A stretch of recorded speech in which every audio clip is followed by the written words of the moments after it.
Earth.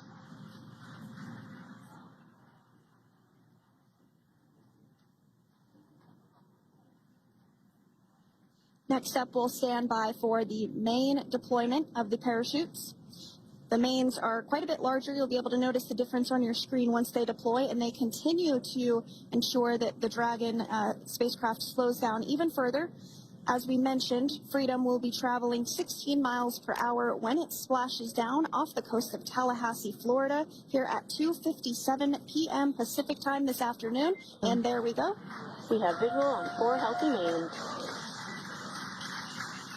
That view was from inside. Freedom copy.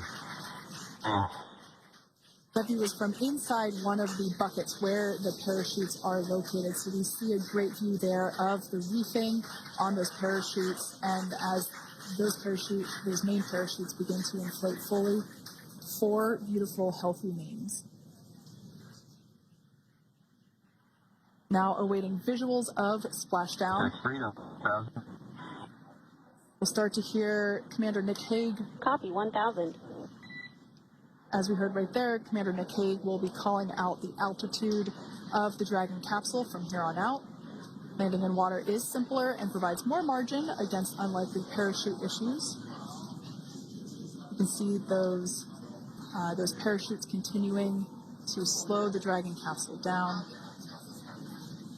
And if you're just joining us, you're looking at 800 meters. a live view of Crew 9, just minutes away from splashing down off the coast of Tallahassee, Florida. Splashdown 2 minutes from now at 2:57 p.m. Pacific. We do have 4 healthy mains really doing the job there. Just breathtaking views of a calm, glass-like ocean off the coast of Tallahassee, Florida. Crew 9 just minutes away from splashing down. This is really such an incredible shot. That Copy, was 600. That was a live view from our recovery vessel, Megan, which is stationed a couple miles away from the splashdown site. We can see the crew there using their restraints as resting places for their arms. They were just in space moments ago, so their arms were able to float freely. 400 meters.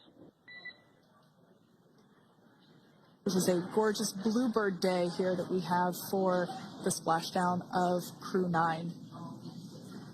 It's incredible to think that the Dragon capsule just minutes ago was going over 17,000 miles per hour and now gently coasting to a soft splashdown. 200.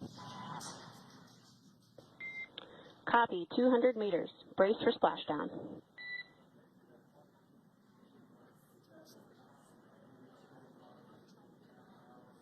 As you can see there on your screen, continuing to monitor progress of the Dragon spacecraft.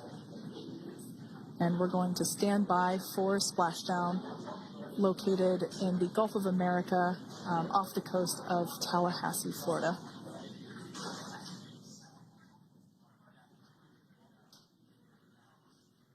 And splashdown. Crew 9 back on Earth.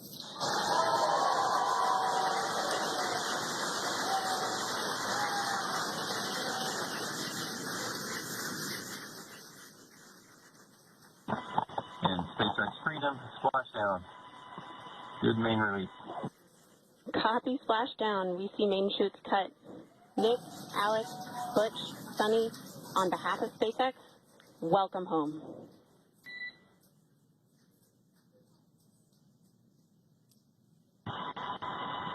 It is an amazing what a ride.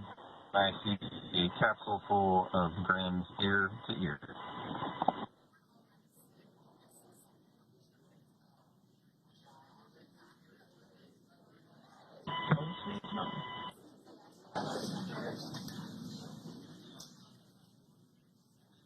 And as you can see on your screen, we have visual confirmation of splashdown.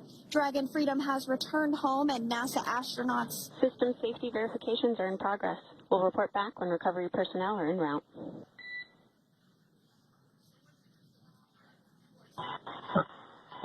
Understood. and we're in section 2 of 4.800 landing response.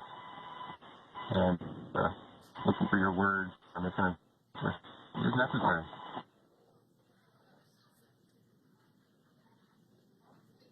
In the distance, we can see the recovery vessel making its way. Copy, you're in section 2 for the environmental assessment in 4.800. That is not necessary today. Understand. Raising button. So we will continue to have communications between the Corps and Nick Hague, the commander of Crew Dragon Freedom, which just splashed down 2 minutes ago off the coast of Tallahassee, Florida. Dragon Freedom has returned home with NASA astronauts Nick Hague, Sunny Williams, Butch Wilmore, and Roscosmos cosmonaut Alexander Gorbanov. They're back on Earth after approximately 17 hours of a return journey from space. The SpaceX recovery ship and team have been waiting for Dragon's splashdown, and they will now make their way to the splashdown location. The teams have been ready and waiting about 3 nautical miles away, so it's going to take them about 30 minutes or so to make their way to SpaceX Freedom. First server in Stable 1. Copy, Stable 1. We see the same. It's going to take about 30 minutes for the recovery team to make their way over to Nick, Sunny, Butch, and Alexander, who are still seated and secured inside that Dragon spacecraft there on your screen. Incredible views there of that thermal protection system, or TPS. That Dragon capsule was pristine, white color before it departed the station, and we can see how the reentry phase, the thermal protection system did its job. Now, if you're wondering what that hole, that bucket area is, that is underneath the side hatch. That is where the main parachutes were stored. So when we saw the Dragon capsule docked at station, it looked very different. The panel that protects and covers the main parachutes, that was still intact, as well as the panels that enclose where the drogue parachutes are located. We can see those fast boats. SpaceX is go for recovery personnel to approach. Expect personnel alongside in the next few minutes. Freedom copies. We can see those fast boats. We weren't kidding when we said they were fast. While it does take about 30 minutes for the main recovery vessel to make its way over to the capsule, these fast boats will be doing a couple of things simultaneously. A couple of them are going to be working to retrieve the parachutes that you see in the background there of this drone shot. Those parachutes will be retrieved from the ocean surface. We want to make sure we are able to pull those out. The recovery vessel there closest to the spacecraft is going to be performing some safety checks. We can see there they're using an instrument that is basically working to detect if there are any hypergolic vapors or fumes that are still residing in and or around the Draco thruster nozzles or outlets. The hypergolic fuel, which is necessary for on-orbit burns to maneuver the spacecraft. Unfortunately, those hypergolics are unable to be breathed. They are toxic, and so this team here is doing those initial safety checks to make sure that it is safe for the rest of the recovery team to approach the spacecraft.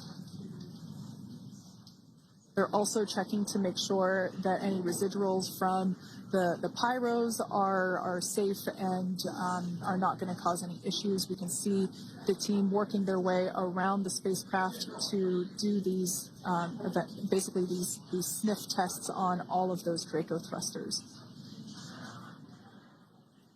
And as we continue to await the recovery of our Dragon spacecraft with NASA astronauts Nick Hague, Sunny Williams, Butch Wilmore, and Roscosmos cosmonaut Alexander Gorbanov inside, Dragon has autonomously completed several steps to safe itself following splashdown. We are continuing to see Dragon in what is known as stable 1 configuration. That's kind of the ideal configuration following splashdown. It's upright, and the Dragon capsule's in the right configuration for it to be hoisted into the recovery vessel Megan, which you do see a little ways off in your screen approaching. Dragon will continue to remain live on air with you through that recovery process, all the way through the point where the crew is extracted from the Dragon spacecraft. Now, if you are just joining us, the mission has gone smoothly so far. Dragon successfully splashed down off the coast of Tallahassee, Florida at 2:57 p.m. Pacific, 5:57 p.m. Eastern Time this afternoon. Approximately 17 hours prior to splashdown, Dragon autonomously undocked from the International Space Station, completed a series of departure burns, jettisoned its trunk section, and performed its final burn, the deorbit burn. This placed the Dragon spacecraft on a trajectory toward Tallahassee, Florida.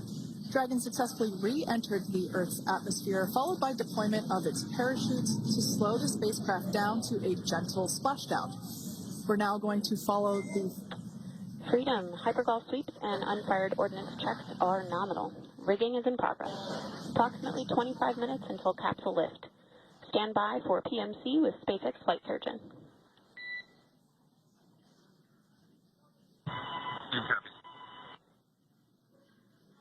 And so what we did just hear there was communications that those hypergol checks were complete. They didn't find any of that upon those checks, so we'll continue to move through the timeline. Next up is a process called rigging, which you see happening right now on your screen. This is when a SpaceX recovery personnel actually works to climb aboard the capsule and work through procedures ahead of lifting onto the nest of the recovery vessel Megan. We heard it's going to be about 25 minutes or so until that lift actually takes place.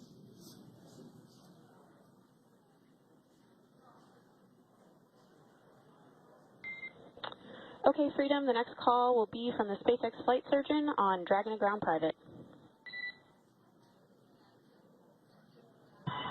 Understand. Thank you. callouts there indicating that the crew will have the opportunity to do a quick check-in with the SpaceX flight surgeon. This is standard procedure for every Dragon spacecraft when it returns to Earth. It's just an initial check-in, make sure everybody is doing okay. They will also have another check-in with the flight surgeon once they are on board that recovery vessel that you see there in the background. We can now see that SpaceX recovery team member they're on top of the Dragon spacecraft. They are going to be working to install plugs in the Draco thrusters to ensure that no more